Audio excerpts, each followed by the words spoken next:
ಹಾಲ್ನಂಥ ಸಂಸಾರಕ್ಕೆ ಹುಳಿ ಹಿಂಡದವ್ರನ್ನ ಕ್ಷಮಿಸ್ಬೋದು, ಆದರೆ ನೀನು ವಿಷ ಹಾಕ್ದೋಳು. ನಿನ್ನನ್ನು ಹೇಗೆ ಕ್ಷಮಿಸೋದು ವಿಜಯ? ನಾನು ವೀರು ಮದುವೆ ಮಾಡಿಕೊಂಡು ಎಷ್ಟು ಚೆನ್ನಾಗಿದ್ವಿ, ನಮ್ಮ ಜೀವನನೇ ನಾಶ ಮಾಡಿಬಿಟ್ಟೆ ನೀನು. ನನ್ನ ಗಂಡ ನಿನ್ನ ಮೇಲೆ ಇಟ್ಟಿರೋ ನಂಬಿಕೆನ ದುರುಪಯೋಗ ಪಡಿಸ್ಕೊಂಡು ನನ್ನ ಮೇಲೆ ಇಲ್ಲದೇ ಇರೋ ಅಪವಾದಗಳನ್ನು ಹೊರಿಸಿದೆ. ನನ್ನ ಗಂಡ ನನ್ನ ಮಗುವಿಂದ ದೂರ ಮಾಡಿದೆ. ನಾನು ಯಾವತ್ತೂ ನಿನ್ನ ಮುಂದೆ ಬಂದು ನಿನ್ನ ಆಟಗಳಿಗೆ ಕೊನೆ ಹಾಡ್ಬೋದಾಗಿತ್ತು, ಆದರೆ ನನ್ನ ಉದ್ದೇಶ ಅದಷ್ಟೇ ಆಗಿರಲಿಲ್ಲ.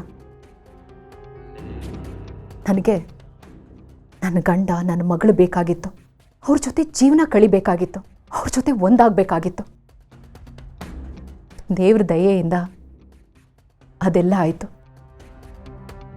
ಇನ್ನೇನು ನಾವೆಲ್ಲರೂ ನೆಮ್ಮದಿಯಾಗಿರೋ ಕ್ಷಣಗಳನ್ನು ಕಳಿಬೇಕು ಅನ್ನೋಷ್ಟರಲ್ಲೇ ಮತ್ತೆ ನಿನ್ನ ಆಟನ ನೀನು ಶುರು ಹಚ್ಕೊಂಡೆ. ನನ್ನ ಮಗಳಿಗೆ ಬಾಯಿಗೆ ಬಂದ ಹಾಗೆ ಮಾತಾಡಿದೆ, ನನ್ನ ಗಂಡನಿಗೆ ಕಲ್ಲು ಹೊಡೆಸ್ದೆ. ಇಷ್ಟೆಲ್ಲ ಮಾಡಿದ ಮೇಲೂ ನಾನು ಸುಮ್ಮನೆ ಇರಬೇಕಾ? ನೀನು ಮಾಡಿರೋ ಕೆಲಸಗಳಿಗೆ ಒಂದೇ ಸಲಕ್ಕೆ ನಿನ್ನನ್ನು ಸಾಯಿಸ್ಬಿಡ್ಬೋದು. ಹಾಗೆ ಮಾಡಿಬಿಟ್ರೆ ನೀನು ನೆಮ್ಮದಿಯಾಗಿ ಸತ್ತೋಗ್ತೀಯ, ನಾನು ಅಪರಾಧಿ ಅನ್ನಿಸ್ಕೋತೀನಿ. ನನಗದು ಬೇಕಾಗಿಲ್ಲ. ನಾನು ಅನುಭವಿಸಿರೋ ಅಷ್ಟು ಕಷ್ಟಗಳನ್ನು ನೀನು ಅನುಭವಿಸ್ಬೇಕು. ನರಕದಲ್ಲಿ ಕೊಡೋ ಶಿಕ್ಷೆಗಳು ಹೇಗಿರುತ್ತೆ ಅನ್ನೋದು ಭೂಮಿ ಮೇಲೆ ಬದುಕಿದ್ದಾಗಲೇ ನೀನು ಅನುಭವಿಸ್ಬೇಕು. ಸಾವು ನನಗೆ ಆದಷ್ಟು ಬೇಗ ಬರಲಿ ಅಂತ ಬೇಡ್ಕೋಬೇಕು. ನೋಡು, ಈ ವಿಜಯಾಂಬಿಕಾನ ಹೆದರ್ಸೋದು ಅಷ್ಟು ಸುಲಭ ಅಲ್ಲ. ನನ್ನ ಪವರ್ ಏನು ಅಂತ ನಿನಗಿನ್ನೂ ಗೊತ್ತಿಲ್ಲ. ರಾಜಕೀಯದಲ್ಲಿ ನೀನು ಈಗ ಹೆಜ್ಜೆ ಇಡ್ತಿದ್ಯಾ. ನಾನು ಪೊಲಿಟಿಕಲ್ ಬ್ಯಾಕ್ಗ್ರೌಂಡಲ್ಲಿ ಹುಟ್ಟಿರೋಳು. ಯಾವ ಪೊಲಿಟಿಕಲ್ ಪವರ್ಗೋಸ್ಕರ ನೀನು ಇಷ್ಟೆಲ್ಲ ಮಾಡ್ತಿದೆಯೋ, ಯಾವ ಅಧಿಕಾರದ ಆಸೆಯಿಂದ ಕನಸು ಕಾಣ್ತಿದೆಯೋ, ಅದನ್ನು ನಾನು ನುಚ್ಚು ನೂರು ಮಾಡ್ತೀನಿ. ದುರಹಂಕಾರದಲ್ಲಿ ನನ್ನ ಮಗಳಿಗೆ ಬಾಯಿಗೆ ಬಂದ ಹಾಗೆ ಮಾತಾಡಿದೆಯಲ್ಲ, ಅದೇ ಮಗಳನ್ನು ನಿನ್ನ ಮುಂದೆ ನಿಲ್ಲಿಸಿ ನಿನ್ನನ್ನು ಸೋಲಿಸ್ತೀನಿ. ಭಯದಲ್ಲಿ ನೀನು ಬದುಕಬೇಕು. ಅಲ್ಲಿವರೆಗೂ ಉಸಿರಾಡ್ತಿರು ನೀನು.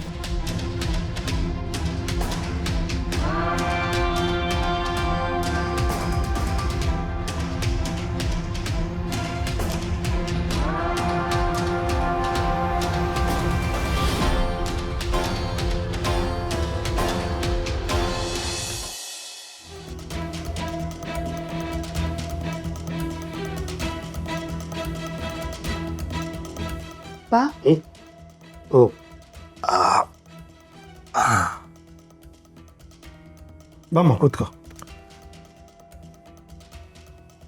ತಗೊಳ್ಳಿ ಅಪ್ಪ, ಹಾಲು ಕುಡೀರಿ.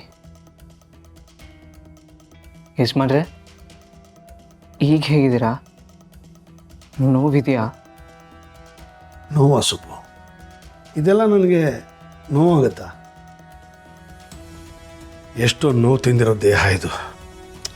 ಗಾಯ ಏನು 2 ದಿವಸದಲ್ಲಿ ವಾಸಿ ಆಗುತ್ತೆ.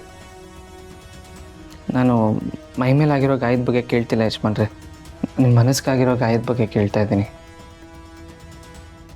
ಅಲ್ಲ, ಇಷ್ಟೆಲ್ಲ ಆದರೂ ನಿಮಗೆ ವಿಜಯ ಮೇಡಮ್ ಬಗ್ಗೆ ಕೋಪನೇ ಬರ್ತಿಲ್ವ ಯಜಮಾನ್ರೆ? ಇಲ್ಲ ಕಣು, ಬರ್ತಿಲ್ಲ.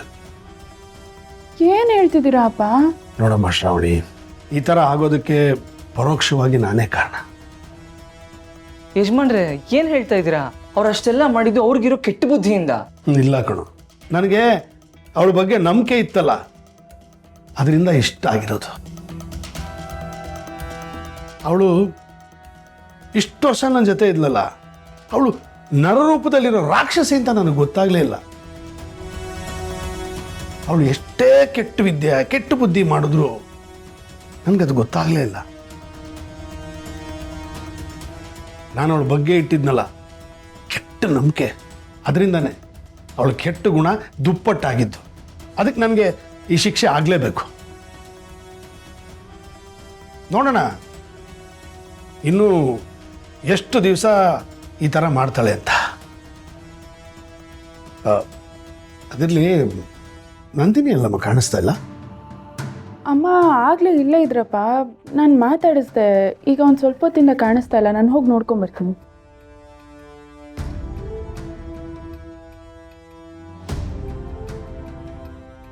ಇದೇನಿದು, ಅಪ್ಪನೂ ತುಂಬ ಹೊತ್ತಿಂದ ಕಾಣಿಸ್ತಿಲ್ಲ. ಈಗ ನಂದಿನಿ ಅಮ್ಮವ್ರು ಕಾಣಿಸ್ತಿಲ್ಲ ಅಂತಿದಾರಲ್ಲ, ಹಾಗಿದ್ರೆ ಅವರಿಬ್ಬರು ಎಲ್ಲಿ ಹೋಗಿರ್ಬೋದು?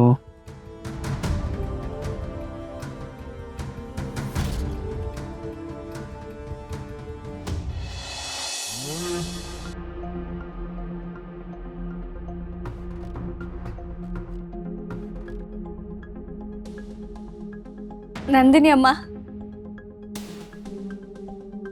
ಸಾವಿತ್ರಿ, ಅಯ್ಯೋ ಬಸ್ರಿ ನೀನು ಹೇಗಿದ್ಯಮ್ಮ?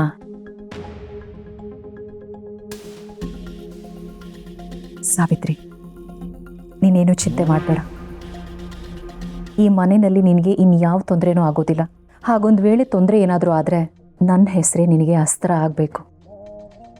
ನಿನ್ನ ಜೊತೆ ಯಾವಾಗಲೂ ನಾನಿರ್ತೀನಿ ಸಾವಿತ್ರಿ. ಇನ್ನು ಮುಂದೆ ನಿನ್ನ ಜವಾಬ್ದಾರಿ, ಹೊಟ್ಟೆಲಿರೋ ಈ ಮಗುವಿನ ಜವಾಬ್ದಾರಿ ನಂದು.